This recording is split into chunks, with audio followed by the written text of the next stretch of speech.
So we've been covering here a lot the current and potential impact of AI. And there was one story that we're really interested in, but didn't feel we had the expertise to fully tackle, which is there's been a few AI-generated songs. The one that popped into my feed first was a Drake The Weeknd song that sounded pretty good to my ear and sounded pretty realistic. So potential to upend the music industry. So to talk about all of this, we wanted to bring in music expert Anthony Fantano. He's on YouTube at The Needle Drop. Great to meet you, sir. Hey, nice to meet you too. Yeah, so first of all, that first Drake and The Weeknd song, just on a music level, like my ear is very untrained, etc. But did you like the song? I'm not a huge Drake fan. I like some of his music, not all of his music. I like The Weeknd actually more, and I kind of liked it, to be honest with you. Yeah, I thought the song was pretty good. I thought the instrumental, little piano loop in that was cool. I thought the Weeknd vocals were decent, though maybe not as convincing because stylistically they sounded like something more from like an older era of his career. They didn't more sound like kind of the more pop-centric stuff that he's doing now. But the Drake vocal was like dead on. It was like, completely nailed in terms of like it sounding exactly like him. So when you first heard the song, did you know it was AI generated, or did you hear it before you realized that? And if you, do you think you would have been able to tell is what I'm trying to get at? Yeah, I don't think I would have been able to tell. However, I feel like the AI conversation is kind of like two-pronged right now, and which one we're having can be kind of confusing at times. I think like, the conversation could kind of go two ways. You're either discussing about like this idea of like AI generated music replacing artists because, there's kind of this hypothetical of, I don't know, you open up a program or some kind of AI learning whatever it is interface, and you sort of put in, I want this kind of song that sounds like this, and da da da da da, and then just like hands it to you, and artists are kind of replaced in that way because it sort of like creates this ease of creation. The other flip side of it, the flip side of it is like this idea of impersonation. Like we're not just making music idly to replace other musicians who may be sort of putting that music out there. We're literally impersonating a famous artist and making their music for them in a way and sort of passing it off as their stuff. And this conversation is very much in that lane, because when I dug more into the song, of course, like I came to learn that the ghostwriter guy who created it, like he produced the song himself. So the song produced by a human, the melodies and vocals written by a human, the lyrics written by a human. The AI portion of it, where that comes into play, is when he laid down the vocals for the track, he used this, sort of like vocal AI, deep fake, whatever personality, not personality, but program to turn his vocals to sound like Drake's vocals. And, so like there's a very human touch throughout the entire song. The AI came into play in order to sort of like make the vocals sound as if it was Drake on the track. Now, with that being said, there are still causes for concern that come into play here because, for me, this is like really not so much an issue of like our computers taking over, but should people be allowed to use this technology to basically impersonate other people, impersonate other artists, to either undercut their potential earnings as artists because they could sort of make their songs for them, or maybe make a horrible song or a defaming song or something that would be embarrassing in some way and sort of like pass it off as like, yeah, oh, here's a Drake demo where he says this like heinous thing or something like that. I don't know if you're aware of this artist, but an art pop and sort of experimental pop artist who hails from Canada, who goes by the name of Grimes. She recently put out this call to a lot of her fans, and she's kind of very much of this vibe. Like she likes technology, she likes machine learning, she likes AI, she likes kind of these futurist aesthetics, and viewpoints, and she kind of puts that out in her social media and her art.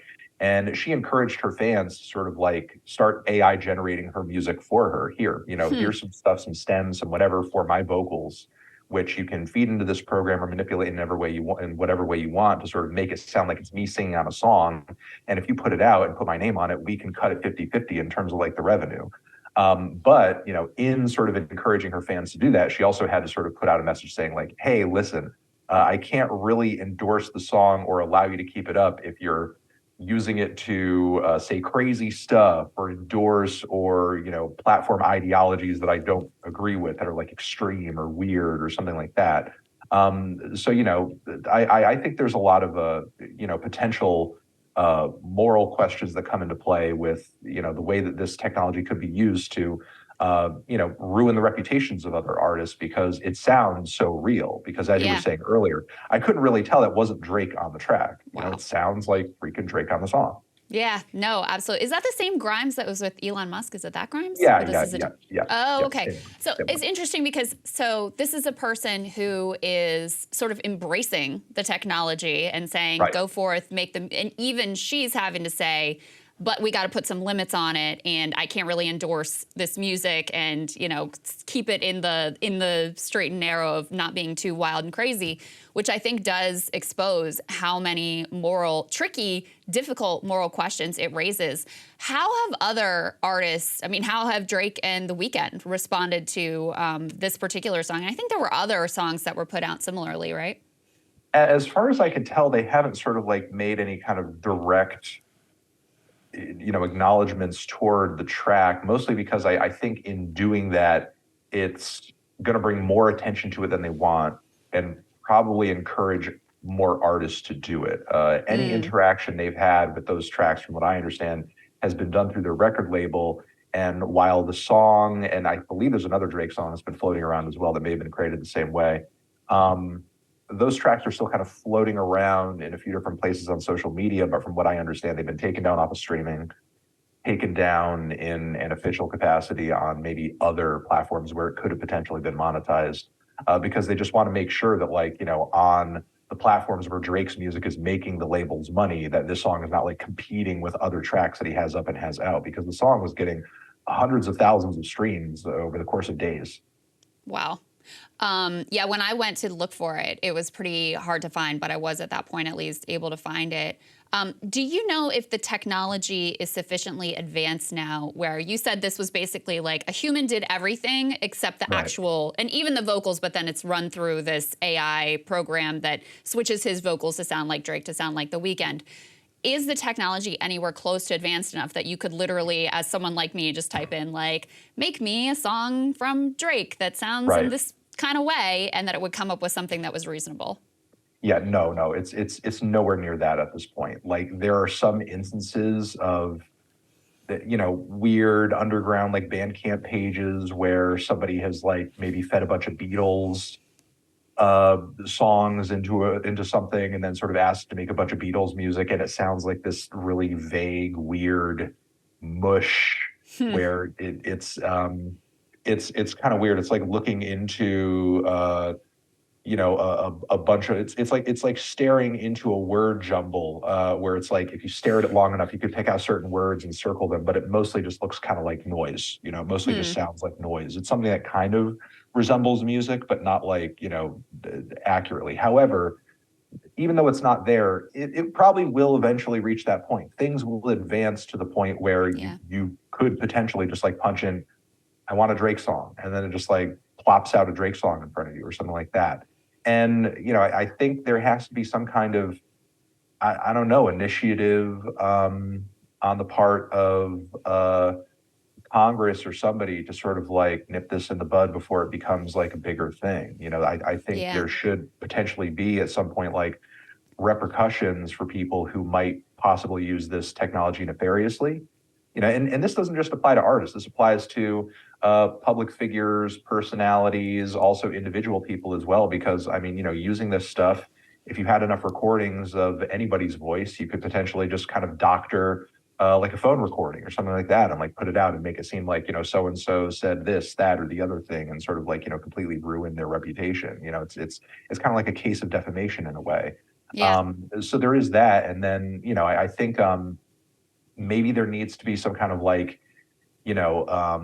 I guess look or revision into the greater scheme of copyright law or something, in terms of being able to say you can't literally claim my voice as your own, or I'm not advocating for anybody to be sued or sort of taken to court if they have a voice that's maybe similar to another artist's voice, but using this technology to recreate someone's vocal and sell it or market it or commercialize it in some way. I think there should be that should be de-incentivized. If right now I think it should be kind of treated in the same way that sampling is. There's a lot of sample-based music out there, and a lot of great sample-based music, but a great deal of it is just kind of like, operating in the underground. It's allowed to kind of like exist on social media or maybe put up for free on YouTube and that sort of thing. Or even if it is on a music streaming platform, it's probably being, uploaded by an artist who doesn't really have that much of a fan base or a following anyway. However, if a certain song that does happen to sample a copyrighted track is on a platform where it is making money and it pops off and it gains attention, that's usually when record labels kind of come calling and want a cut of whatever it is that artist is making off that viral song. Yeah. Is there and an maybe, Ed Sheeran? There's an Ed Sheeran case going on right now. Yeah, currently there's an Ed Sheeran case going on. I mean, I would say topically, like, definitely, in a different realm. However, it is a case that I'm watching and I'm very concerned about because personally, I don't think the similarities musically between the Marvin Gaye song and the Ed Sheeran song are all that close. And there are other tracks out there that are pretty popular that I think have even greater similarities to, popular songs in the past. Point ultimately being there, I think if you start kind of, suing artists left and right over these, not even like a clear plagiarism of a melody or a lyric or something like that, like literally just like, it's a similar vibe or it's a similar set of chords, like nailing an artist down over a set of chords, which I mean, the chords to Let's Get It On, I mean, they're nice to listen to. It's a beautiful song. It's a great track, but like, they're not profoundly unique. Like it's not a profoundly, it's like suing somebody over a drum beat, Well, I think this gets into like, how it's tricky to draw the line because you also don't want to stifle creativity. Yeah, right? that's, And you that's can exactly the imagine, issue. right? And so the way that Grimes is looking at this is almost like, oh, this is a whole other genre of art that could flourish, could be created. I mean, one thing that seems really clear to me is you have to have total transparency. You can't be trying to pass this track off of, oh, this is actually Drake or this is actually The Weeknd. It has to be really clear up front what this thing actually is. But even then, it is still incredibly tricky because you're taking away some of the uniqueness of that artist. I mean, I certainly wouldn't love it if there were a bunch of AI, crystal balls who were doing a reasonable job of impersonating me, and it became hard to tell what was the real me and what was, what some human created and put my voice on top of it. Right, exactly. It's like I understand that there are some people out there, a lot of fans who don't necessarily, care for a handful of reasons. One, because, the fans just want to be entertained and the idea, the prospect of an AI song is interesting. And, they want to see how accurate it is, how close it is. Is it actually a good song to vibe to? And Drake at this point is, as far as the music industry goes, he has all the money in the world. It's kind of hard to feel bad for Drake missing out on, Sure. a few $100,000 or even a couple $1 million because somebody put out an AI song that's potentially more popular than tracks that he's put out.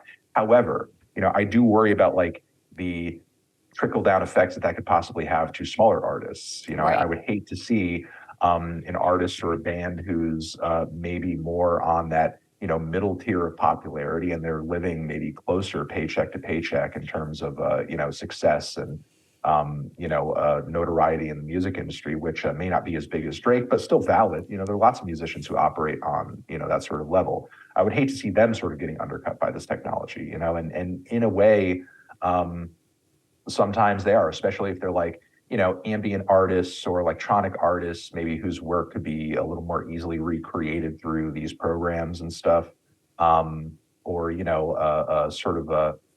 have their livelihoods threatened by Spotify playlists that are just sort of like throwing generic music onto it in the background. That's not specifically licensed to any artists who are actually popular in those fields, just so that they can sort of like save themselves streaming revenue money at the end of the day.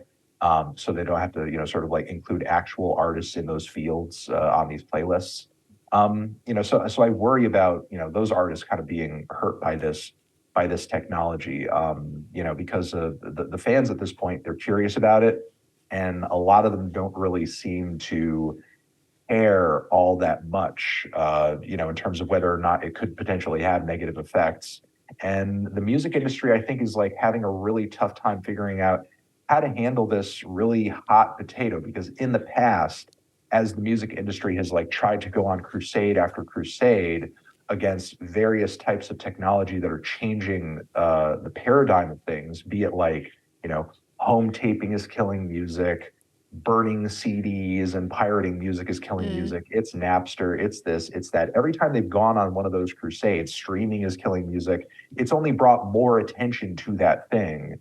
And it's only further solidified that thing as like, the thing to do and like the way forward that everything's essentially going to be operating. So, I think them going full throttle and trying to, work against this could create almost like a Streisand effect, So I'm not really sure what their motivations or what their plan is going to be going forward from here, other than maybe to kind of play whack-a-mole with these tracks when and if they manage to get hot randomly. And where do artists make the bulk of their money? Like, what's the largest percentage of their? Much of the time, it's like touring, merch, stuff like that. So I thought that was the case, and I mean that's something that can't be replaced by AI. So I guess that's hopeful for the existing music industry as it is. I mean, so far for now, I mean, there was like that Tupac hologram a while ago, which people didn't take to the hologram stuff, but like, who the heck knows? At some point, it could be something that like, comes back or, has maybe. I think human beings are biased towards human beings, so. No, I actually agree. And I think that's kind of like the strongest argument against the AI thing, because, here's the thing. In order for us to have a copy of a Drake song, or like an understanding of what a copy of a Drake song is, we have to have an entire catalog of Drake music to base that off of in the first place. True. You know what I mean? That's true. In the past, and look, there are lots of like, artists who are sort of like, I guess like, not real, or they're, CGI representations of other artists, or they're Vocaloids, something like that. There are artists out there sort of like are created by people behind the scenes. And a lot of the time, because there isn't a human touch or element to that, and there's no personality, there's no depth to that, because it's just a representation of something else. Like, it has an audience, but it only sort of goes so far, because as you said, people are interested in people. People are intrigued by Drake as an individual, as a personality, as a storyteller, as somebody who is flawed. He makes headlines, through his triumphs and his lows as well. People just find him interesting. Yeah. And that's kind of the case with a lot of their favorite artists as well. People obsess with their favorites on a deeper level.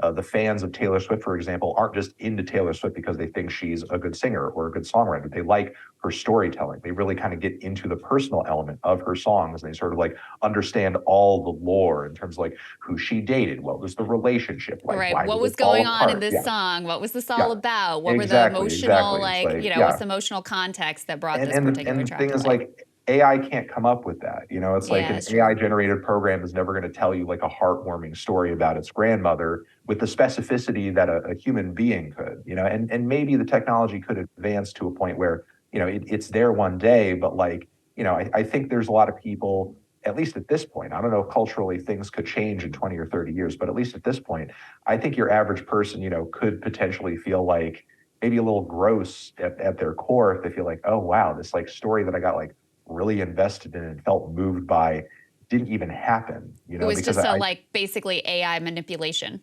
Right, exactly. Because I think like, the draw or kind of the emotional impact for a lot of music fans is like when they're hearing a certain song from a singer or a songwriter or whatever, they sort of get into it because they believe, oh, that's reality. That's a thing that they did. That's a thing that happened. They're sort of like relaying that experience to me through their music. If people were to sort of, people get upset and disappointed when they come to learn, and it does happen every so often, that, the songwriter or rapper X, Y, or Z actually lied in their song, or they made something up, or, whatever it was, didn't happen, and it wasn't really within the realm of like, artistic license, or the kind of, slight exaggerations you could make in a song to maybe make it more salacious or interesting. Coming up with stuff that is completely fake whole cloth usually ends up, disappointing fans and making people mad, and to understand that, or come to realization that the artist that you're listening to on top of it isn't even real. The stories aren't real, and the thing that made the music isn't even a person. It's like not even a representation of anything. Could be a big disappointment to a lot of people and just kind of make them divest from the music in a way. Yeah, I think that's all very interesting and very thought-provoking. So, Anthony, thank you so much. It's great to have you. Great to meet you. Yeah, great to meet you too. Thanks for having me on.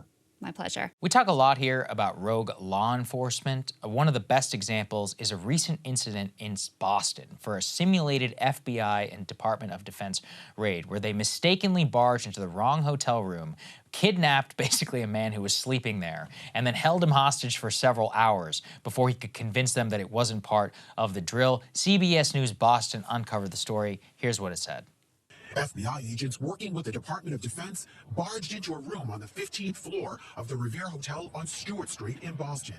The FBI says it happened just before midnight on Wednesday. Agents banged on the door to room 1505. Inside was a sleeping Delta Airlines pilot who was a guest at the hotel. He opened the door, and sources say agents barged in, handcuffed and interrogated the pilot for more than 45 minutes, and put him in the shower. Nearly an hour later, sources say they realized their mistake, took the cuffs off, and released him. The FBI says agents were conducting a training operation and a mock interrogation to simulate what a Department of Defense employee deployed overseas could encounter. That's pretty nuts, Krystal. So first of all, I don't know why the hell we're even doing that. But what they also discovered like a regular hotel where regular people are sleeping. And even if you got the right door, surely there are people in like rooms next to him and trying to sleep, and you're in there like banging on the door at midnight and interrogating somebody in the like, what are you doing? What are you doing? 45 minutes before they took his handcuffs off, they threw him, presumably while he was in his underclothes, in the shower, and they realized their mistake. And apologized to him. They said, "We were assisting the Department of Defense in this training exercise, mistakenly went to the wrong room, detained the individual, not intended. Thankfully, nobody was injured. Boston police was called and responded to the scene. Safety is always a priority of the FBI and our law enforcement partners, and we take these incidents very seriously." Listen, I don't know who this pilot is, but you need to sue the living crap out of these people. Imagine and how I hope you get that would a be. massive payday because the feds can't just drag you out of your bed while you're asleep and throw you in the shower and handcuffs, and just it's all just one big misunderstanding. So, Mr. Pilot, whoever you are, please sue these people. And, you know, FBI, please don't do this at crowded hotels in the middle of the night in downtown Boston. You know, there are some crappy motels where you can probably simulate the same thing. And, you know, the craziest part is, Krystal, we're probably paying exorbitant amounts of taxpayer dollars to put this entire farce on in the first place. As actually somebody pointed out, you know, if you tried this something like this down in the South, imagine you're doing this in a Texas hotel. You're gonna get killed. Yeah. If you walk into the wrong hotel room, somebody's gonna blow you away. And a lot of people are strapped across this country. And stressed. I mean, how many incidents have we had recently? Horrifying things of neighbors and, you know, people who show up accidentally at the wrong house and they end up getting murdered because they knocked on the wrong door. Yeah, people are stressed out. A lot of Americans have guns. Imagine how terrifying this is. If you barge into my house, you try and handcuff me or something like that, you're going to get killed. Like, I'm sorry. And it's one of those, especially, you know, if they're operating the way that you did. There are a lot of people who would do that. So they're lucky for their own sake and for their innocent agents that nothing happened And then to them. it's crazy. It took him an hour. This guy's trying to persuade them, like, I am not, whatever you're doing, I'm not part of it. I am really not part of it. And for an hour, they don't believe him. Yeah. A lot of questions. Like I said, a lot of questions. Sue them. Sue them. Make sure every single one of them gets fired. Do not drop this because this is some craziness. Yeah. Anyway, we'll see you guys later. Got a little story for you about a CNBC reporter and the cozy relationship between Washington elites and the media class. Go ahead and put this up on the screen.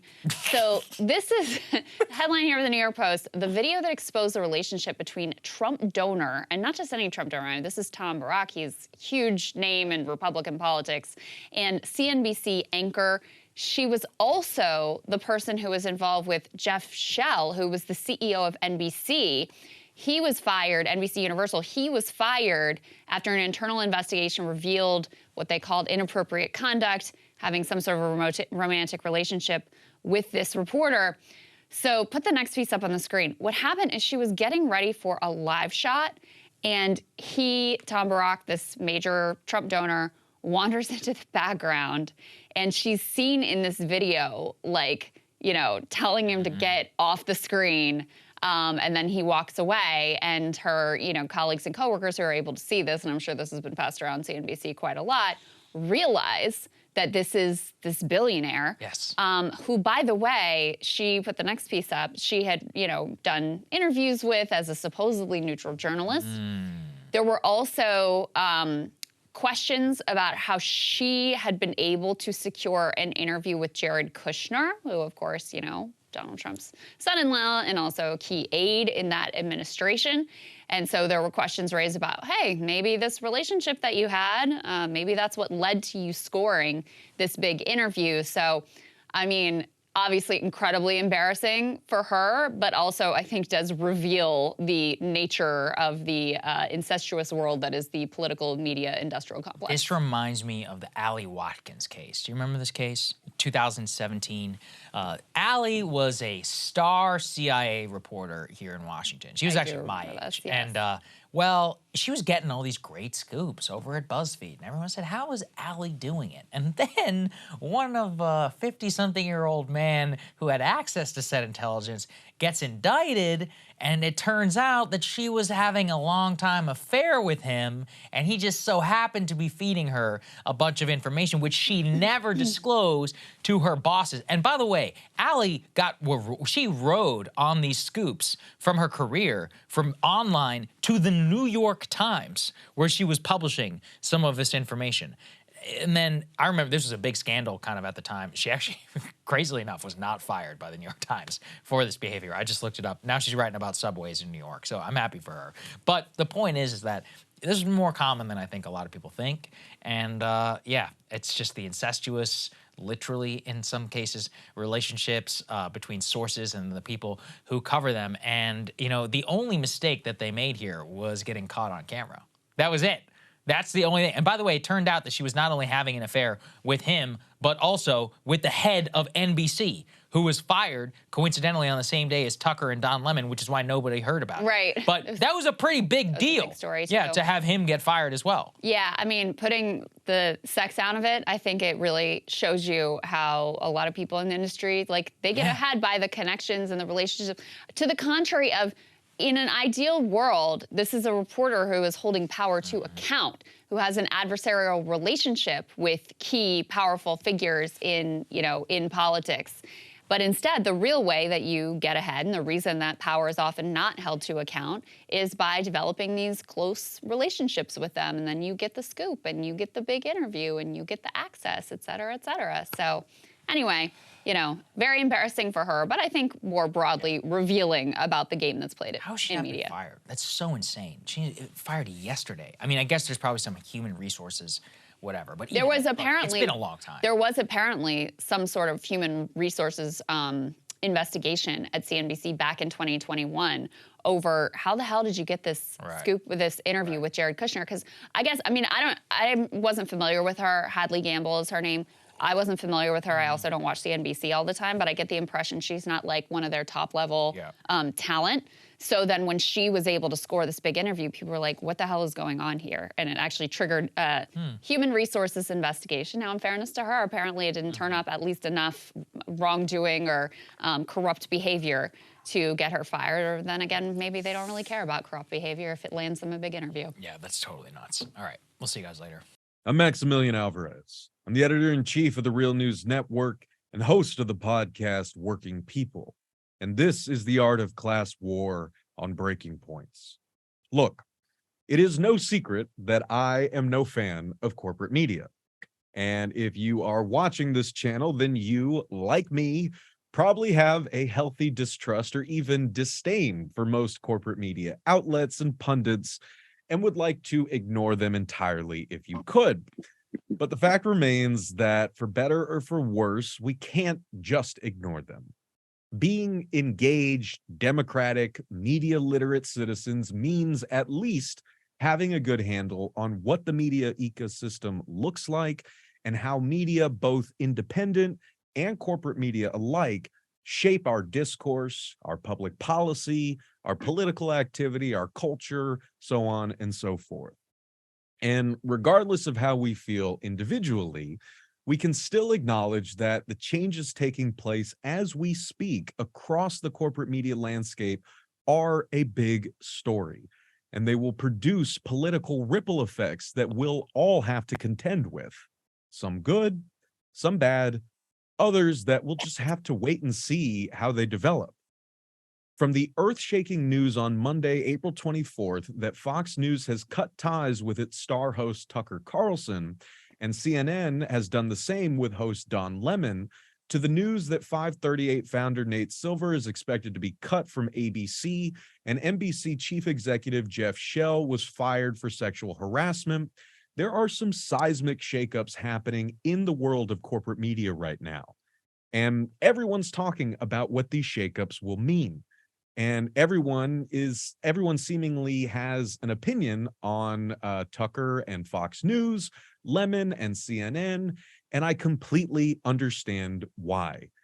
But I can't help but wonder why, if we are all as invested in the inner workings of our media ecosystem as our reactions to this week's news would suggest, why has it been so difficult to get people to care about critical changes happening within other corners of that ecosystem?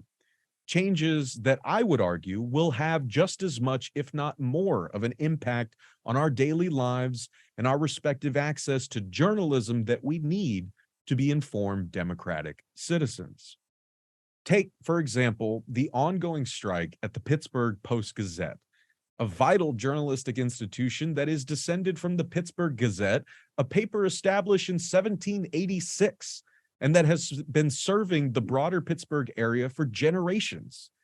In October of last year, over 100 workers represented by 5 labor unions, including production, distribution, advertising, and accounts and receivable staff, walked off the job on an unfair labor practice strike at the Pittsburgh Post-Gazette. The strike began after the newspaper's management, Block Communications, which is owned by the Block family, cut off health insurance for employees on October 1st. As Michael Sinato reported at The Guardian at the time, quote, "The strike is unfolding in a U.S. media industry that has seen widespread layoffs over the past decade, with newspapers hit especially hard. Workers at the Post-Gazette have been working without a union contract since March 2017, claiming they haven't received any pay raises in 16 years, end quote. So why aren't we talking about the strike at the Pittsburgh Post-Gazette? And what can focusing on this strike and looking at the broader media landscape tell us about the changes happening in the industry that we might not be able to discern if we are only focusing on the big ticket news about Tucker Carlson and Don Lemon? To talk about all of this and more, I'm honored to be joined today by our 2 guests, Bob Batts Jr. and Steve Mellon. Bob is a lifelong journalist who worked at the Pittsburgh Post-Gazette for 30 years before going on strike and being named interim editor of the workers' strike paper, the first in the digital age, the Pittsburgh Union Progress. This is a really cool paper that is run by striking members, by workers on strike at the Post-Gazette. As of today, they have published over 1,000 stories, plus photos, graphics, ads, and even a fictional story, which you can find at unionprogress.com, which offers free subscriptions and a thrice weekly newsletter. Steve Mellon has been a journalist and photojournalist for more than 40 years. For the past few decades, much of his work has focused on working people. He left the Pittsburgh Press after a strike there in 1992 and spent much of the next 4 years traveling to industrial towns to report on the changes people there were experiencing. He returned to newspaper work in 1997, taking a job at the Post-Gazette.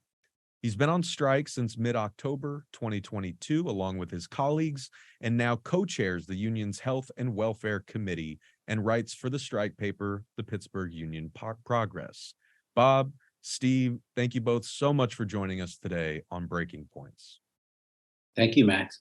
Thanks, Max. We have, of course, spoken at different points for the reporting that we've done on the strike here at the Real News Network, including a Worker Solidarity live stream where we had Bob on a couple months ago, and a full-length Working People episode, my podcast, where I got to speak at length with Steve. If folks want deeper context on the strike, I highly recommend that you go check those reports out.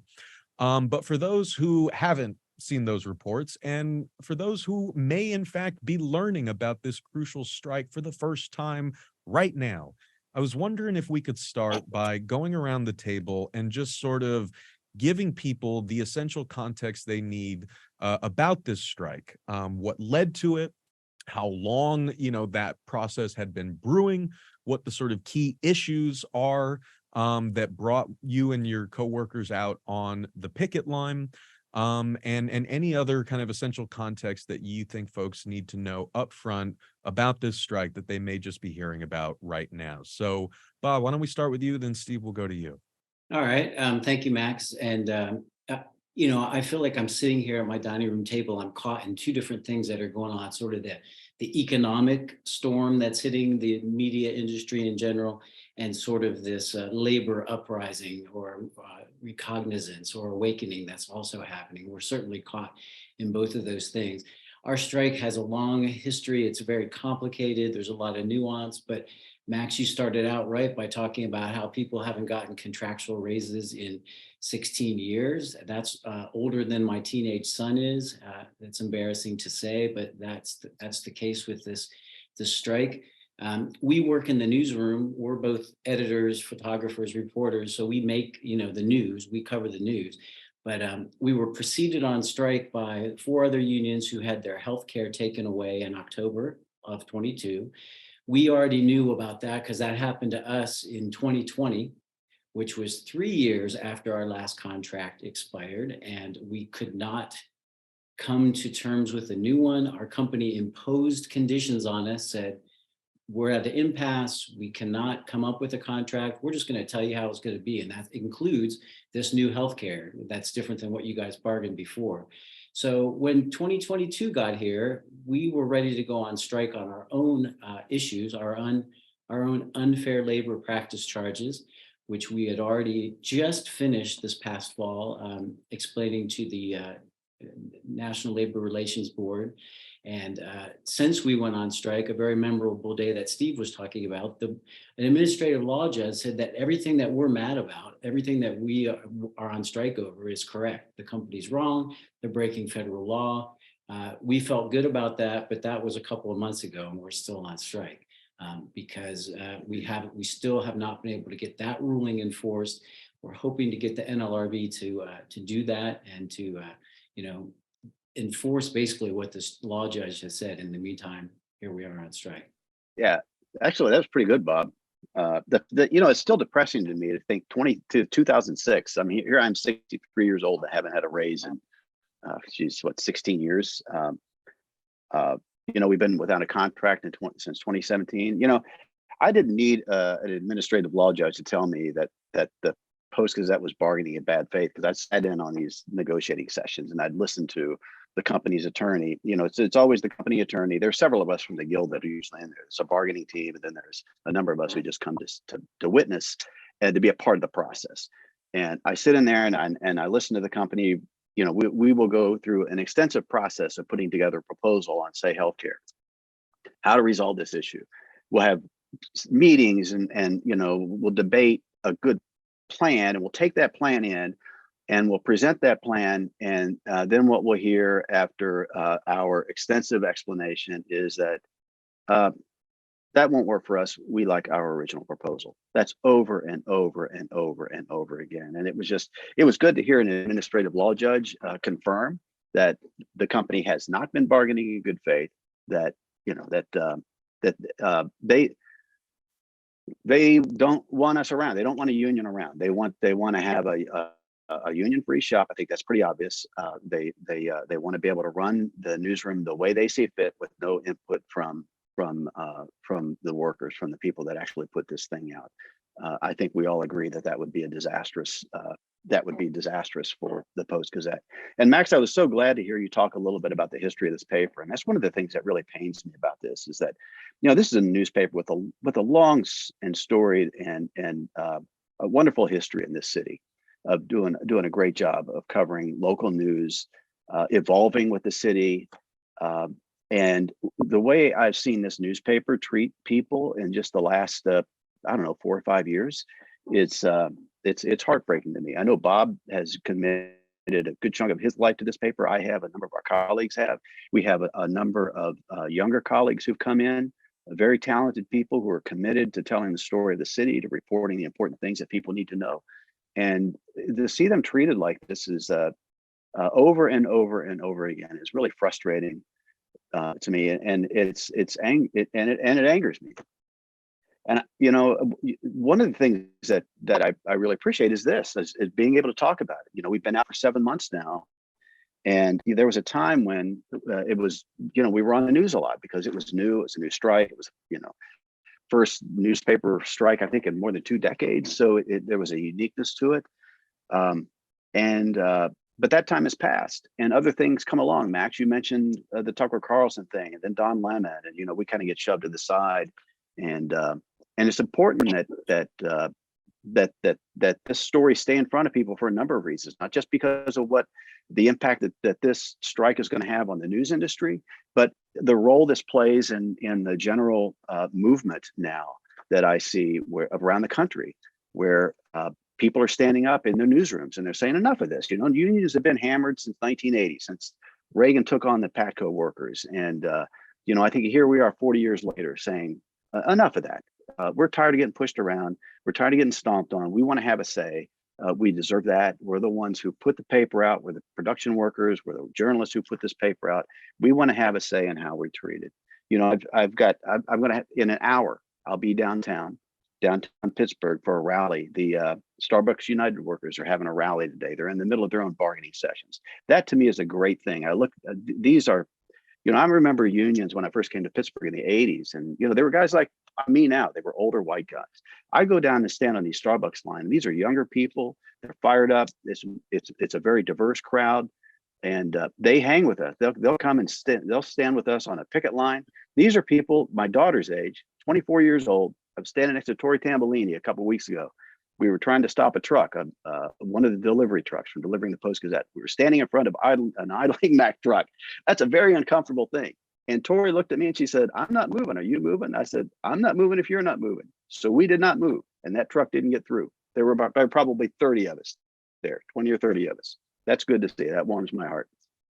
And something that I really don't want to be lost on folks as a crucial part of this story, right? We're going to finish off by talking about what the Post-Gazette strike means in the context of the labor movement in general, which we cover relentlessly here for my segments on Breaking Points at the Real News Network, so on and so forth. But I think in that vein, right, it's really significant that these striking journalists at the Post-Gazette have been keeping a strike newspaper going to continue serving the communities that they are reporting on and for while they are on strike, not getting, paid.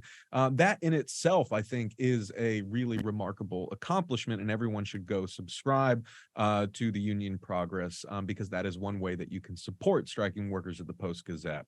But also, like you said, Steve, I mean, the fact that y'all are standing in solidarity with Starbucks workers who are fighting their own fight, right? That is what the bosses fear. That is what we need more than ever. And that includes folks who are watching this. We all have a role to play in that. But before we get there, I want to just zero in really quick on kind of what this means for the media industry, and particularly the market that you guys serve over there in the broader Pittsburgh area, right? Because there's a lot going on here, as we said, that I think for the average news consumer may be hard to parse out, right? Because media gets sort of like lumped into this giant bucket, right?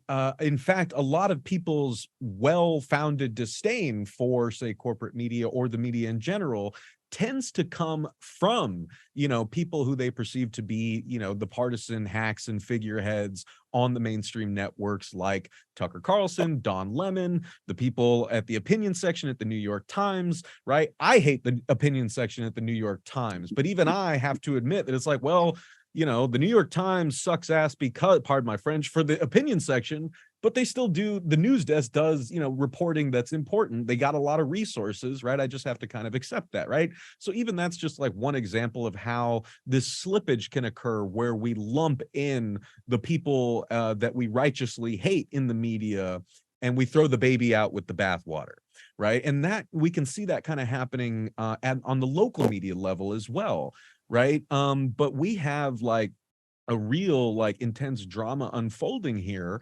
where the former owner of the paper, Bill Block, passed away, and then this sort of succession style drama unfolded with who was going to inherit the paper, what direction it was going to take, and how that connects to the larger sort of kind of changes that we're seeing in the industry, with local newsrooms closing basically continuously for the past 20-25 years.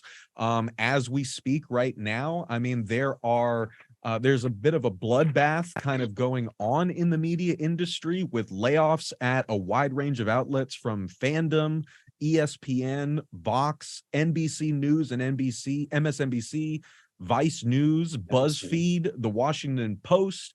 There are union drives at outlets like Business Insider and Hearst-owned magazines. I mean, there's a lot going on here, and it may be hard for people to parse through. So I just wanted to ask if you guys could say a little bit about what it means to have a union workforce at a local outlet like the Pittsburgh Post-Gazette. Like, why should people care about that?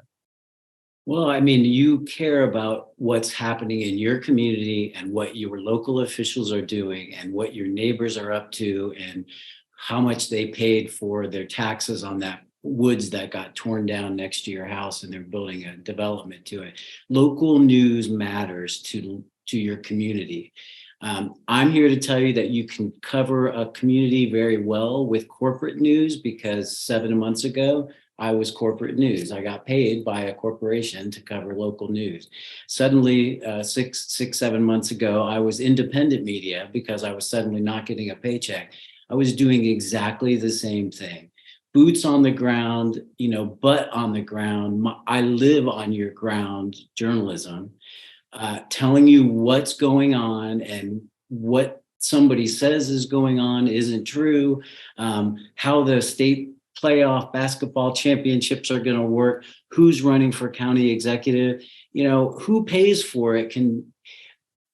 Corporately funded good local news is great, because you have a lot of people who are very good at what they do, and they are keeping a watch on your officials and your culture and your everything. So we chose to just keep doing that on strike, because that's what we do. That's what we do. That's what we're made of. So we don't care if we do care, but we can do it whether or not we get paid for it.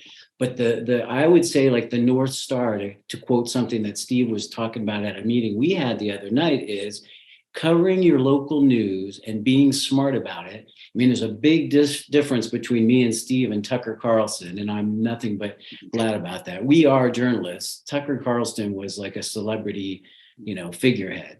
Keep your eye on local news.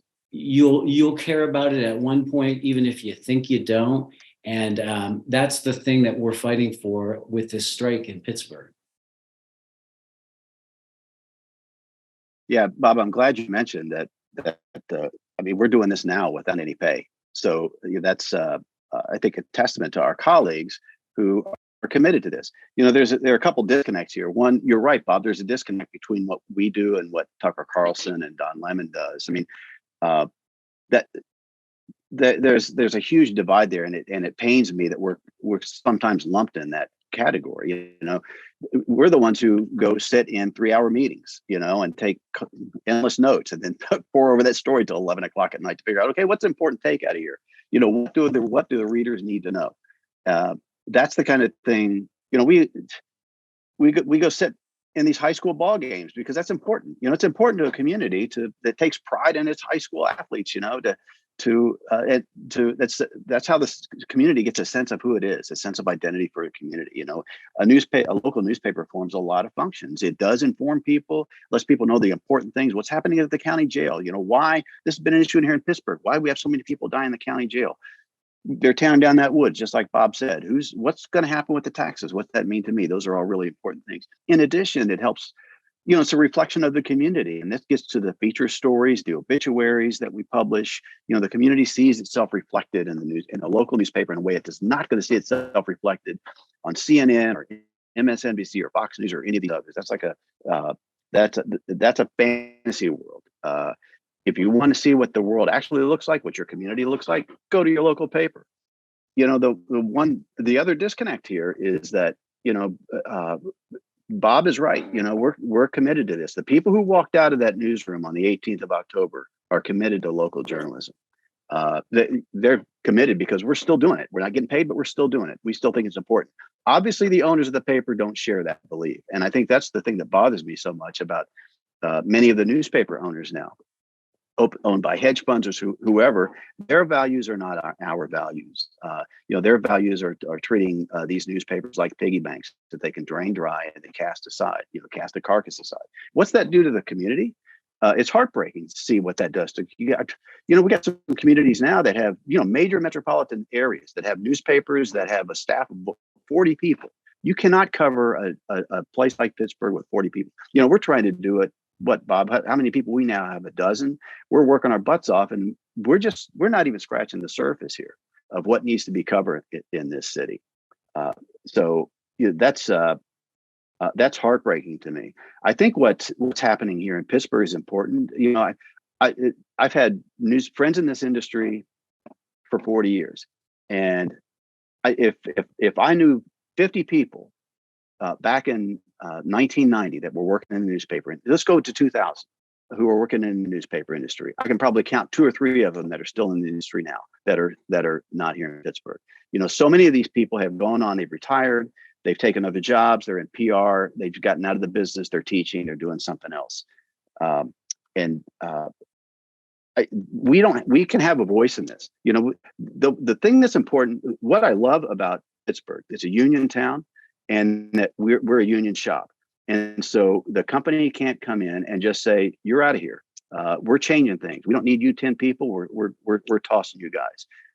No, we're going to stand up and say, no, you're not going to do that. You're not what we're doing, what happens at the Post-Gazette is going to affect this community. And we're not going to put up with that. We have friends and neighbors. We know we have a community we care about. We're not going to let that happen. We care about what happens to our families and to ourselves. Obviously, it's all wrapped up into a whole. But if we did not have a union, Bob and I probably wouldn't be sitting here talking. We would have been out of here probably 10 years ago, given our age and everything. They would have tossed our asses out of here. So, I wish everybody in the newspaper industry had this opportunity. Somebody sitting in the middle of in the Midwest, whose boss comes in, whose editor comes in, the owner comes in, and said, we're going to 2 days a week and I'm getting rid of 40% of the staff. Deal with it. And we can in Pittsburgh say, no, we're not going to deal with that. You have to deal with us. So like with the last 5 minutes that I've got you guys, I want to kind of drill down on this point, right? Because again, I'm speaking to viewers here at Breaking Points. I know you guys are a kind of heterodox bunch, right? That's why you're here. We got folks with more right-leaning politics, more left-leaning politics, somewhere in the middle. That's great. But I want to caution everyone watching against taking the partisan bait here, right? Maybe you hate BuzzFeed News and the work that they did. That's fine. That's your call. And maybe you're cheering on the fact that they just, laid off, like all their workers and they're going under. Like, you may think that that's a win for your side, but what we are trying to communicate here is that the larger groundswell, the larger systemic failings of for-profit journalism, corporate ownership or private equity ownership over the vital civic institution of journalism and the media landscape writ large. This spells disaster for all of us, regardless of what side of the political spectrum we happen to be on. So you may cheer when, people at an outlet that you hate kind of get fired, but I promise you it is coming for the outlets that you read as well. And the independent journalists, the folks on Substack, or even outlets like ours at the Real News Network, like we are not going to be able to serve all of the needs that need to be served here in the absence of those outlets. Like we've got a long way to go to rebuild a healthy, functioning media ecosystem in this country, especially one that is committed to actual journalism, not just corporate sensationalist crap like they peddle at the mainstream networks, right? And in that vein, we also, for that very reason, have a vested interest in the struggle at the Pittsburgh Post-Gazette as far as it pertains to the labor movement, right? Because labor, workers banding together and actually forming that backstop that Steve talked about, right? That kind of wall that working people can form if they are banded together in such a fashion to say, we are not going to just let rich people and corporations and elites dictate everything that happens in our society. We have a say in what happens here. We deserve to be at the bargaining table to bargain over the terms and conditions of our employment. And in fact, how these businesses, whether they be Starbucks, Amazon, or the Pittsburgh Post-Gazette, are run. And we all have a vested interest in that as fellow workers, as consumers, so on and so forth. So I want to kind of end just with a kind of short round of the table talking about that and the significance of the Post-Gazette struggle in terms of the broader kind of labor movement that we cover here at Breaking Points at the Real News and beyond. Because I think one thing that really sticks out to me, because I get the press releases from you guys and your union every time there's another bargaining session with management at the Post-Gazette, and they don't show up. They just show up and they stonewall every new proposition. They just fold their arms and say, nope. Like what seems very clear to me, and I'm speaking for myself here, not speaking for anyone else, but looking at what management at the Post-Gazette is doing and how they are trying to stretch this strike out. They are not bargaining in good faith at the bargaining table, as the NLRB has said. They are trying to effectively kill the unions, right? They are trying to strangle the unionized workforce to the point that they could eventually push a decertification vote and get the union out of their newsroom. They don't want to close the shop down, but as you said, Steve, they want to get rid of the union. This is happening all across the board, right? Warrior Met Coal miners in Deep Red, Alabama, who were on strike for nearly 2 years. Warrior Met Coal has filed a petition to decertify the union there, the United Mine Workers of America. That was always their plan, was to stretch things out, demoralize people, not bargain in good faith, and ultimately try to kick the union out so that the company could better serve its Wall Street shareholders. Keep in mind, the number one shareholder of Warrior Met Coal is BlackRock in New York City.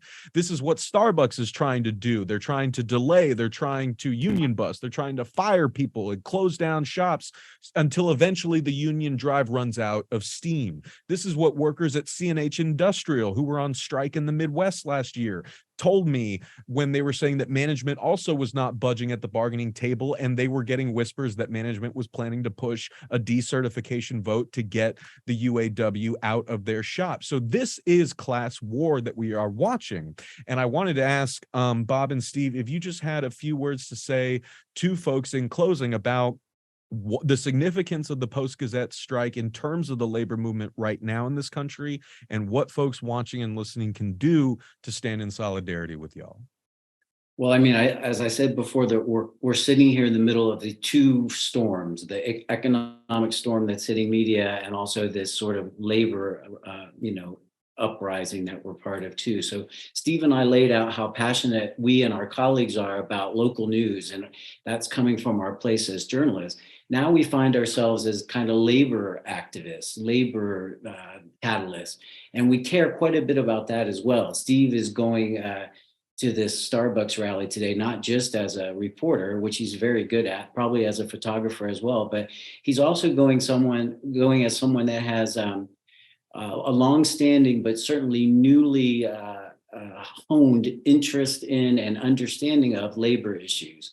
And so one thing that I think is going to come out of this, I don't know where any of this is going to go, and even our own strike. And this isn't my idea. I stole this from our National News Guild president, John Schlois. But when you have a whole bunch of journalists in Pittsburgh on strike, or we have 120 news workers, maybe now 40 of us are in the newsroom. When you have the New York Times workers, newsroom workers, descending on a shareholders meeting yesterday, you have the Washington Post newsroom workers taking like a lunch long strike. We're going to lunch out today. It's not just us. And what you're going to have is you're going to have journalists that at least are more sympathetic and empathetic and knowledgeable about labor and how strikes work and what it feels like to be on the line for 2 years in the case of Warrior Coal and everything that Starbucks workers are going through. So in some ways, I just think some of us media types, independent or corporate or both, are getting schooled on what some of this stuff means. And I think Steve and I and my colleagues are just as passionate about unions and having a voice in your workplace. And we want to be part of that as well. We're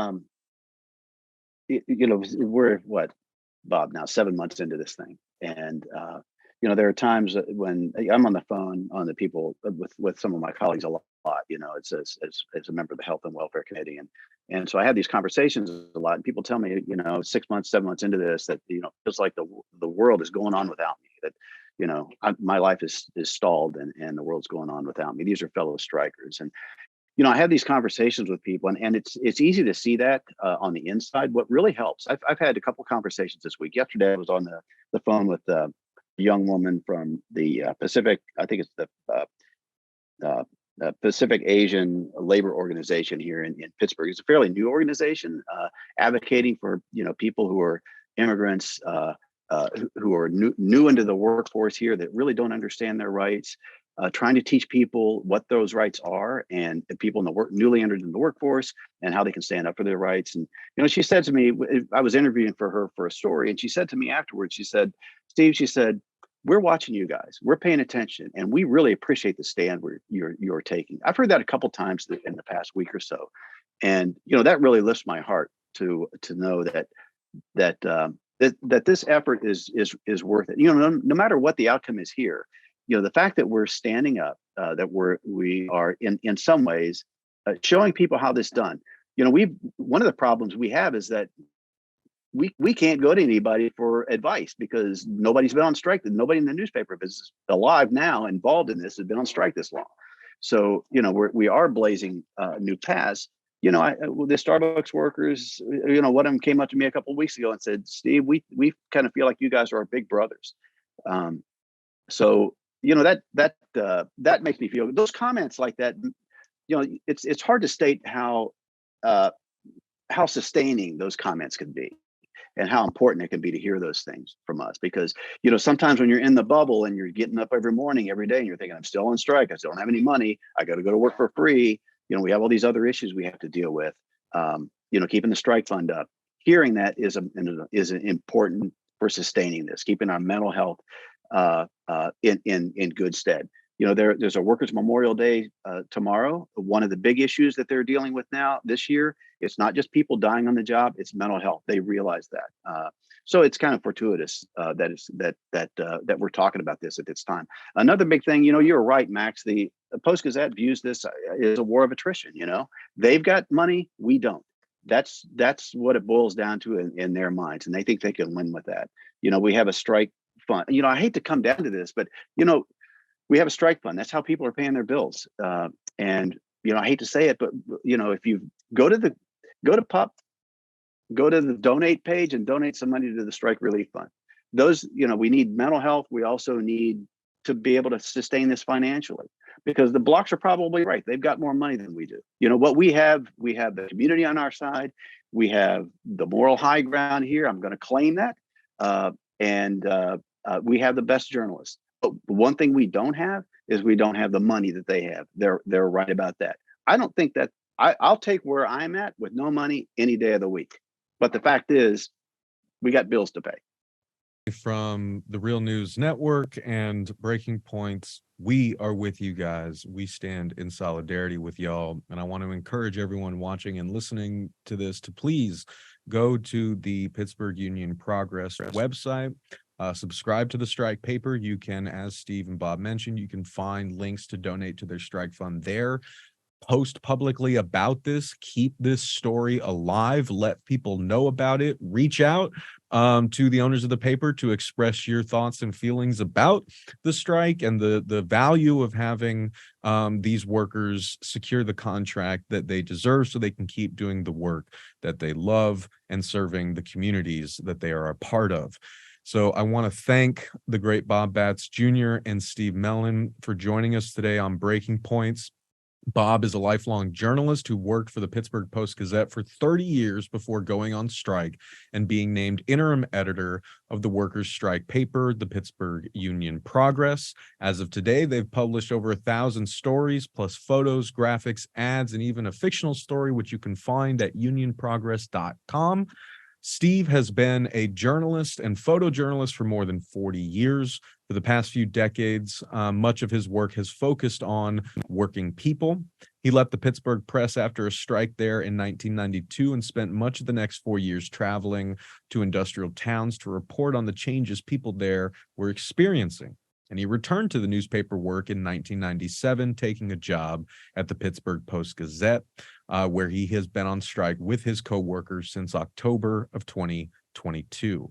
Bob, Steve, thank you both so much for joining me today on Breaking Points. Thank you all for watching this segment with Breaking Points, and be sure to subscribe to my news outlet, The Real News Network, with links in the show description. See you soon for the next edition of The Art of Class War. Take care of yourselves. Take care of each other. Solidarity forever. Right now, at around 3 o'clock Eastern, you could see that gray, black plume of smoke coming out, which gets worse and smells worse as the day moves into night, and definitely as night goes into the early morning. Hey, it's Jordan with Status Coup News with a special report on the ground in Kalamazoo, Michigan for Breaking Points. I am wearing a mask outside on a rainy day because right behind us is Graphic Packaging International, a multi-billion-dollar packaging company that is literally poisoning the poor black part of Kalamazoo, Michigan. They are releasing over 30 different kinds of toxic gas, which is causing crazy rates of asthma, COPD, cancers in the community. And since 2015, 1,950, let me repeat, 1,950 black infants under the age of 1 have died in Kalamazoo County. The majority of black residents live in this area on the north side near Graphic Packaging Plant. My cameraman and I, both yesterday and today, we reported right next to the plant yesterday and both had headaches and sore throat, and even being half a block away, you could feel it with a headache, dizziness. We have a lot more to tell you. What is being released from that plant? There's over 30 different toxic gases and chemicals: sulfur dioxide, hydrogen sulfide, methyl mercaptan. Daughter to an asthma attack. Then she was 17. Then I found my son unresponsible. He couldn't breathe to an asthma attack. Now, due to that, my son has a trach. He's on 24-hour oxygen, and I have a life support machine at my house. How old is your son? My son is 32. She complained about the smell. She had, like I said, almost every day I had to take her to go get asthma treatment at the hospital, to the point it got so bad that the hospital had her come in 2 times a week. They had a shot flown in from California that she had to get inserted into her and stay at the hospital for like 3 hours and make sure she didn't have no kind of reaction from it, to be able to come outside. This is Graphic Packaging. And the smell out here is choking the shit out of me right now.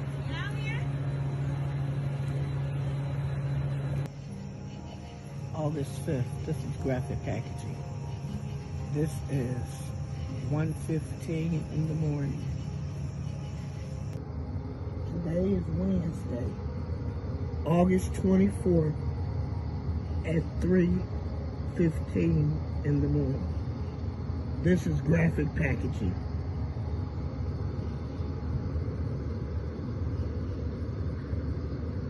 It smells like raw eggs, some type of sewage. Look how thick the white smoke is.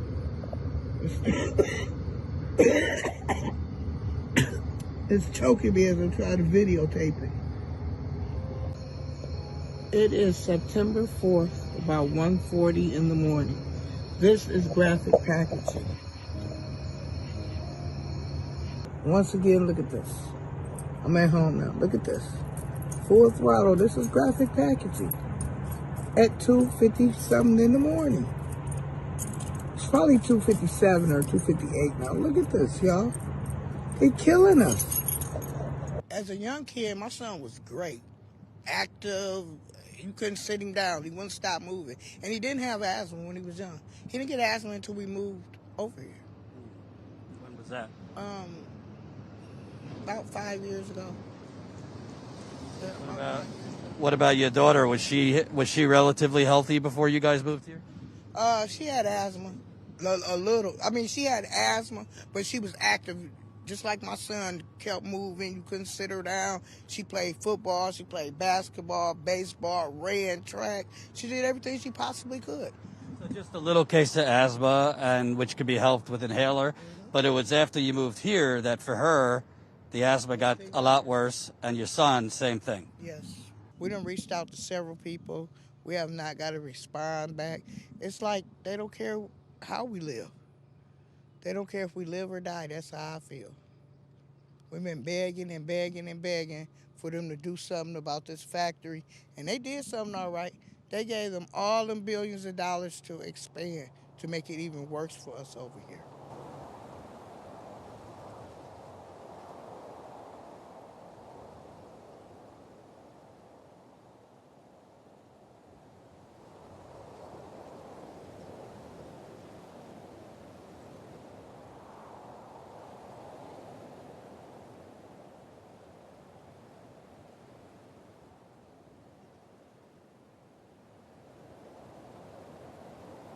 Governor Whitmer, yes, was dealing with COVID and many other things, but her administration, she came in office in 2019.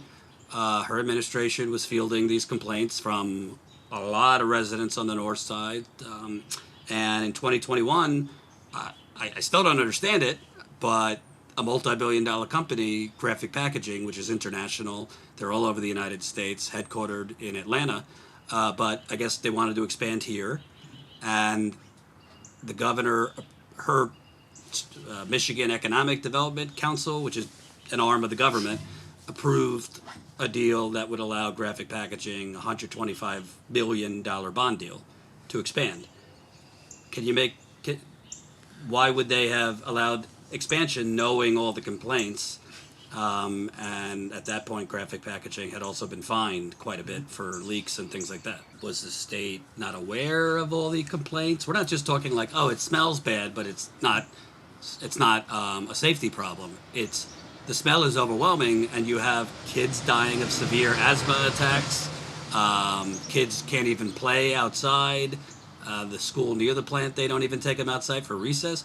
So, not that you have the governor on speed dial, but I have to assume she was aware, her administration was aware of this problem and approved it anyway? There's no rational explanation for the state not being aware. Yeah, because by that point, Graphic Packaging had been fined several times. There had been a number of complaints filed. So, yes, they were aware. Like, it's affecting the whole city because at first, Graphic Packaging was releasing 500,000 tons of toxic gases and chemicals. With the expansion, they added an additional 700,000 tons of toxic chemicals and gases. So now there is 1.2 million tons of toxic chemicals and gases just blowing on the whole city. 2:30 in the afternoon.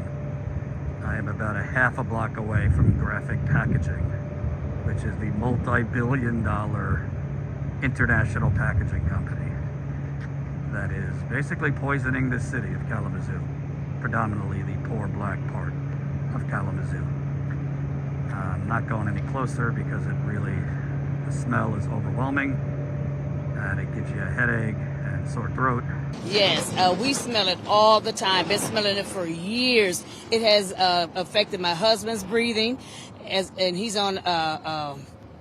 He has asthma and breathing. He has breathing treatments. And my daughter, she had asthma, about 5 years ago when she was in high school, and I kept thinking, I didn't know it at first. I was thinking she kept getting tired and tired and tired. I'm thinking, okay, so what could be wrong? I mean, you're active in school, but when I took her to the doctor, that's what it was. In the summer, we can't even open our windows due to the smell at all. My daughter's graduation party was in my backyard, and I was so embarrassed because all I smelled was the pollution. It smelled like dog. It smelled like a sewage. And that's what it smelled like, just like a sewage. And as my company was sitting around, and I noticed the faces and, people were just leaving. We always smelt it. We always thought it was the river. Kalamazoo River? Yeah. But it's bad. My grandkids been sick. My oldest been sick 2 years since he came into this world.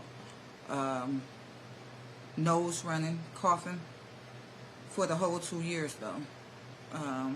They don't care about us. And did you notice that the more they were outside, where obviously the more they outside, the worse it get. If I keep them in the house, but you can't contain kids. They want to go outside, you know what I'm saying? Bought pools and all that for them. And they can't go outside and enjoy it because they're going to be sick. It don't matter 100 degrees outside. They're still going to be sick. It's so bad now that, my granddaughter, she has asthma really bad. She's 20. And every time she comes over to my house, she said, Granny, I'm not coming over here anymore because I always have to use my inhaler every time I come over. And then I also have a great-grandson, which is her baby. She says every time he comes over, he gets sick. She said, you know what, every time you babysit, she said he never gets sick until he comes to your house. And she took him to the doctor because she thought he had a cold. And he's only 7 months, and the doctor said he doesn't have a cold. They told her that it was asthma and asked her what kind of environment was he in. And she told him safe. That's all she would say was safe because she really, I think, didn't understand the question. But yes, and then my other great-granddaughter, I keep her every other weekend, and every time she comes over, she'll say, Granny, it stinks. And she gets sick for some reason, and we don't know why. And I asked her, Mom, I said, was she sick before she came over? She said no. But every time she comes to our house, she gets sick. And then when I take her home, I'll call her mom the next day. I said, how is she doing? She said, oh, she's fine. She's not doing any of those things you said she was doing.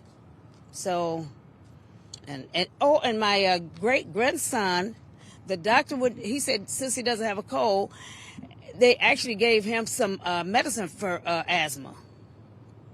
So he's on some medication. And there's so many stories. All the stories are the same. Like I'm the one that gets the messages and the calls all the time because I'm the one that filed the lawsuit. We have a civil rights complaint against Environmental Great Lakes and Energy. We have a civil rights complaint against the city of Kalamazoo. We're going to file another lawsuit against the government soon. I just heard another story from a lady that said she had to quit her job. She lives a couple of blocks away. She has raising her grandchildren, and she has to take them to the doctor every single day for breathing problems. Every day.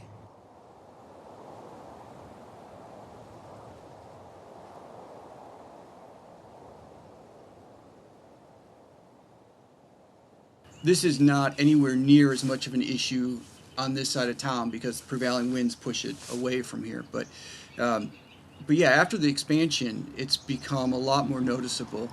So it took a little while after they got up and running with the full expansion before we started to notice it pretty regularly. And really since this last summer, it's been probably, I would say, 3 days a week or so where you can smell it, and probably usually it'll be about 1 day a week where you get a headache going outside. Or my wife is a little more sensitive. She'll get her lips will burn, and she's actually gotten some like rash on her skin.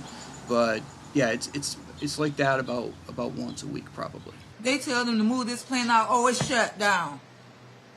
Us, we go try to fight. They don't care, because y'all minorities to us. They look at us like we beneath them. We all human. Why I'm beneath you? Because I didn't take 10 extra courses at the college? They talking about slavery over and all that. No, it's not, because we still live in slavery. Because y'all still don't give a fuck about us. Why do we have to go through this? Because if somebody white who stayed, this was on the way in Portage, and somebody white would have came and told them, look at this gases, look at all this. They would have cut that shit out a long time ago. The smell is really bad. I can't even describe it. It's just a mix of like rotten something, and it almost like the closer you get, it's a rotten smell, and it kind of goes up your nostrils a little bit. And this is at whatever time it is now, probably 6 o'clock. Sure, you've heard that now since the expansion, the smoke and the smell is starting to go to the west side in the whiter part of the town. White folks are starting to complain. Do you think if enough white people get angry, maybe they'll do something about it? That's what I'm thinking. If enough rich white people complain, that's over there by the western area and the west side area, the nice neighborhoods, then I think they're finally going to do something about it. But right now, us black in this community, they don't care. They don't care at all.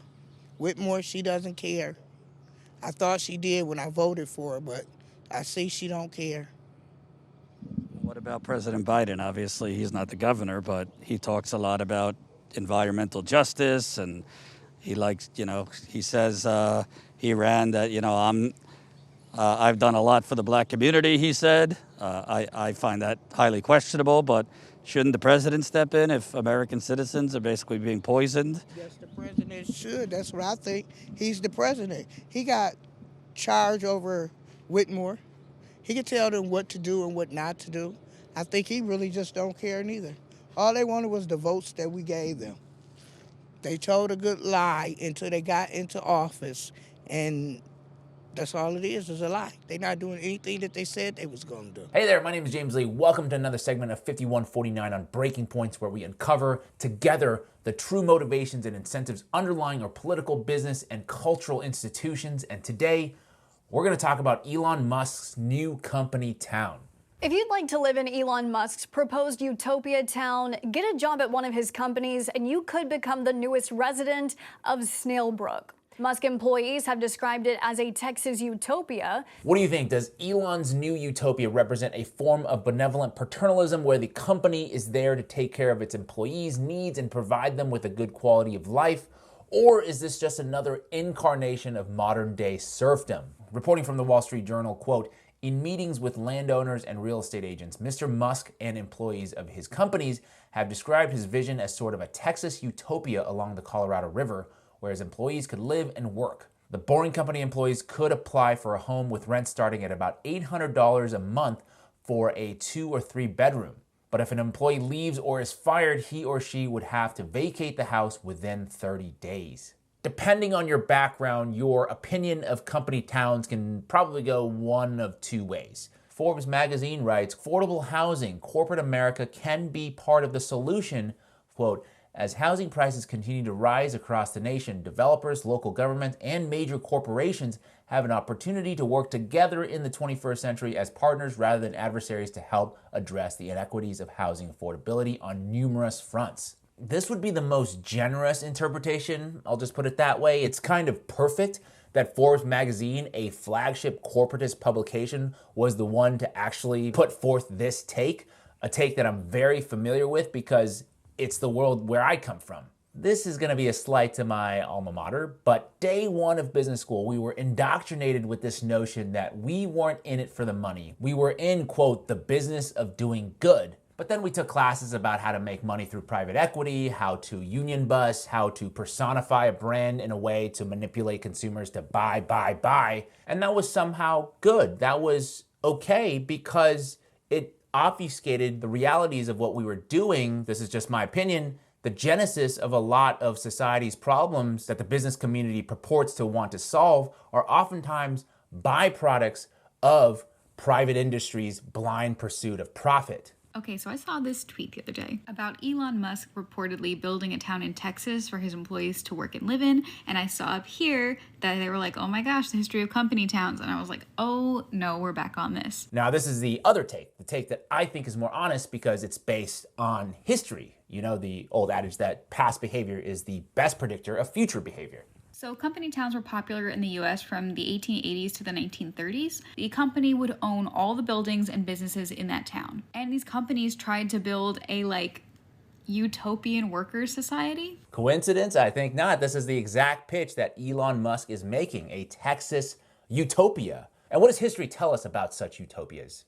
I'm in Ludlow, Colorado, where in 1914, Colorado National Guardsmen killed upwards of 20+ citizens, including women and children, for striking against Colorado Fuel and Iron's extremely unsafe and exploitative labor practices. At the time, Colorado Fuel and Iron built company towns to house their workers, providing them with health care, education, and basic amenities. However, these towns were wholly owned and operated by the company, and they were created to control their workers, exploit their labor, instill loyalty, and to prevent unionization. I get it, and I think you get it too. It will be a utopian worker society in the sense that it will be optimized for the company to extract the most amount of value that it can out of the worker. Key tenets of such utopia: productivity, efficiency, centralized control. Is it possible that it is not a coincidence why in America healthcare is tied to your employer, vacation days, if you get any at all, are set by the company, sick days, parental leaves, all tied to your employer? I think this is done by design to increase the corporate sphere of influence and limit your recourse against potential exploitation. Do you really want to add housing to that list as well? I took a job that was ran by a billionaire, and how the housing was set up is that you could either live in the housing or you could find your own apartment or house. And these homes were nice. They were mini mansions, okay? They were really nice. But it was terrifying because that job was so abusive. But I didn't want to leave because that meant I did not have housing. This is serfdom, no? I mean, I kind of get it. The housing is going to be below market rate, but with every basic human need tied to your employer, are you really truly free? Really, think about it. All the downstream effects. Imagine if you're being discriminated at work by your boss, or if you spot a safety issue, or you simply have a different viewpoint than Elon.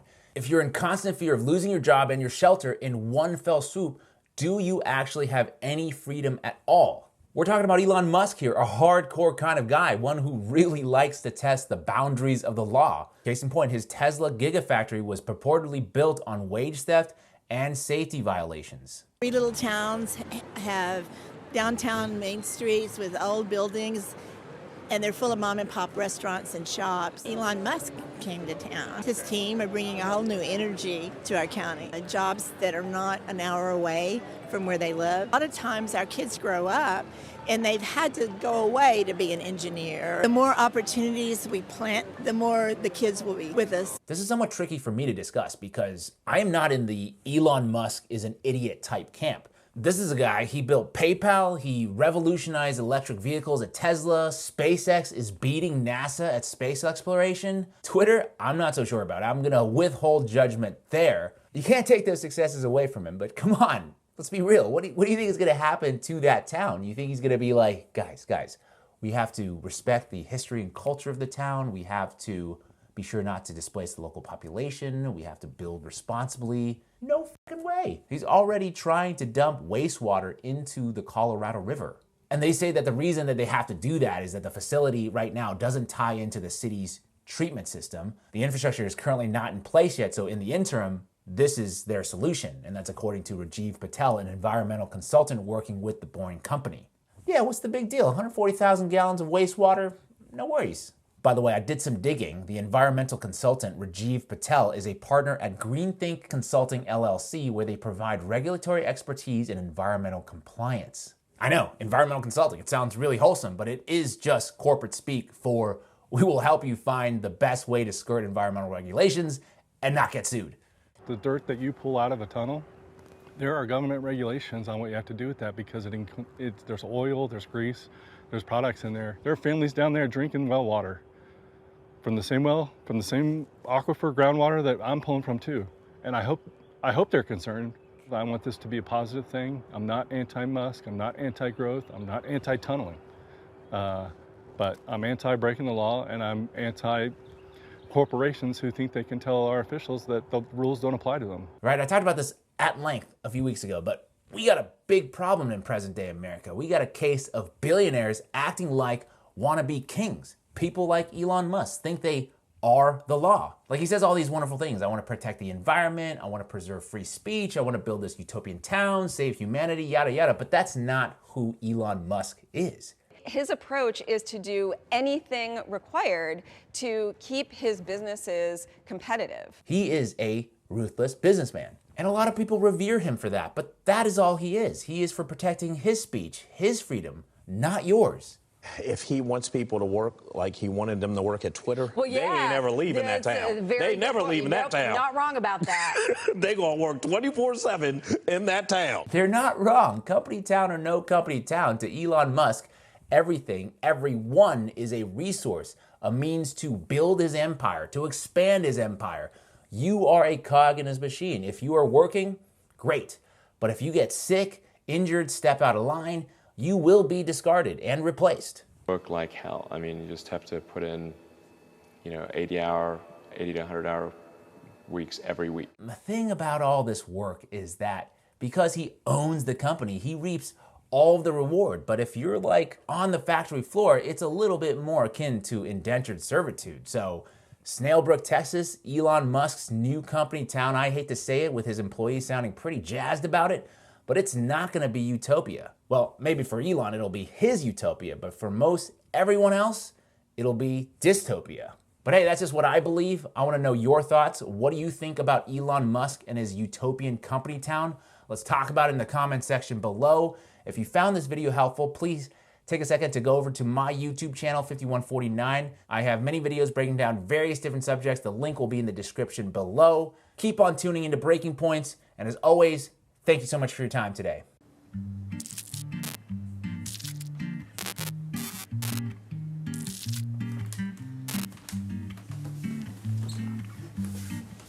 Three reasons BuzzFeed News closed in the style of a BuzzFeed listicle. Decline in advertising revenue, challenges of the digital news landscape, over-reliance on social media. That's pretty much it. Those are the things I'm going to talk about. Obviously, a real listicle is more than 3 things, but the 10 things that it spat out didn't really all make sense. Also, the last time I did this, it gave me a funny title, like 3 reasons BuzzFeed News closed, and we're all totally bummed out about it. I don't know why it's not being funny anymore. So when I was in college, BuzzFeed was just dumb quizzes and lists, and they spread around on Facebook or wherever. All it did was gather potentially viral content from around the web and try to capitalize on memes and nostalgia and stuff. But in 2011, they hired Ben Smith from Politico to help make a news division. Over the following few years, they added staff, built an investigative team, started winning awards. In 2016, they won a National Magazine Award. In 2021, they won a Pulitzer for their coverage of internment camps in China. They published exposés, had a spot in the White House press corps. They had become a mainstream outlet. Now, at the same time, they operated at a loss. I don't think there's anything wrong with that. News is important. At one point, they tried to get a billionaire to buy them. They had advertising, but obviously it wasn't enough. In 2019, they laid off staff. In 2021, BuzzFeed proper went public. Then in 2022, there were a few more layoffs in the news division. And finally, in April 2023, CEO Jonah Peretti announced that BuzzFeed News was closing. But there are digital media companies that have done all right. So why did BuzzFeed have to fail? And I think there are a few key reasons, well, a couple key reasons. And actually, the first I want to talk about, in order to talk about it we should take a second to talk about the algorithm, specifically the Facebook algorithm. I still don't understand the algorithm. Currently, the Facebook algorithm uses 4 factors to decide which posts you see. First, Facebook takes all of your friends, all the pages you follow, all the photos that you never want to have to see again, but sometimes Facebook shows it to you anyway. And then Facebook assesses thousands of signals that are attached to that content, like who posted it and how often you interact with the person who posted it, whether you liked it or commented, and I'm sure countless other parameters that we would just find chilling if we knew about all of them. Then it takes those signals and makes predictions about what you want to see. So every time your friend from college who you haven't seen in 10 years posts a picture of her stupid kid's average artwork and gushes about how complex it is, and you spend 5 minutes examining it for traces of actual talent, of which there are clearly none. And so Facebook understands that you delight in hating those pictures, which is why Facebook is constantly showing them to you. So the algorithm then gives all that stuff a relevancy rating, and it starts presenting it to you accordingly. Now, up until 2011, Facebook's algorithm was called EdgeRank, but there are always changes being made. After a change in 2012, suddenly the reach of brands dropped 38%. This Forbes contributor writes about the experience of having posts reach 48% of his audience in August, and then only 3% of his audience a couple months later. That change was billed as a way to reduce spam from certain brands, but had the added effect of making room for more ads on Facebook. Now in 2013, they retired EdgeRank and went totally to machine learning. In 2014, they gave a big boost to video. Also in 2014, apparently a major downturn in organic reach, Facebook warned pages against posting overly promotional updates, saying that such posts would be shown to fewer people. In 2015, they warned pages that they would see lower traffic because Facebook was favoring Friends updates. In 2018, again, Facebook announced that they would prioritize posts from friends and family over public content. The algorithm is constantly evolving, and their priority is keeping users on the platform and making money. And if the way to do that is to disfavor posts from brands, unless they're paying for it, then they will. So clicking out of Facebook to go to your news site when you're not even paying for it, what's in it for Facebook? Nothing. So with that in mind, it seems crazy to rely on Facebook's algorithm, or probably the algorithm of any social media company, for the success of your business, because they can just take it away from you. There's only so much you can do about it, and that's not new information. But it appears that even with all of that volatility, that algorithm was what BuzzFeed was banking on, because Ben Smith, who I mentioned helped launch the news division in 2011, wrote that they had immersed themselves in an optimistic web culture that imagined a reader who cared about which Disney princess she was, and also the worst of how the American justice system treated abused women, who wanted to argue about the color of the dress and also understand the science behind it. That was back when all of it was mixed up in your Facebook feed and it felt novel. So this is issue number 1. BuzzFeed's growth was thanks to their content spreading around on Facebook or other social media. That is clearly not reliable, and you come to be at the mercy of the algorithm, and you're just waiting for numbers out of your control to start dropping off, as was recently pointed out. BuzzFeed leadership has called out a sharp decrease in Facebook referral traffic during the past few earnings calls. And as Ross Barkan points out, a lot of millennials have aged out of BuzzFeed, and for Gen Z, TikTok probably fills that need for addictive, pointless content much better than BuzzFeed ever could. So a huge source of traffic was dwindling, and that is bad for advertising. Now, BuzzFeed News always operated at a loss. In 2018, they had approximately 250 employees, but didn't generate anything close to the revenue needed to cover costs. The idea was that it was subsidized by the rest of BuzzFeed. Nothing wrong with that. Funding is obviously a perennial problem in the news business. Peretti had the admirable goal of wanting to keep the news free. But how to do that? In 2018, they tried to get bought by a billionaire, which is one way to get news outlets funded. That's how, for example, The Intercept got off the ground.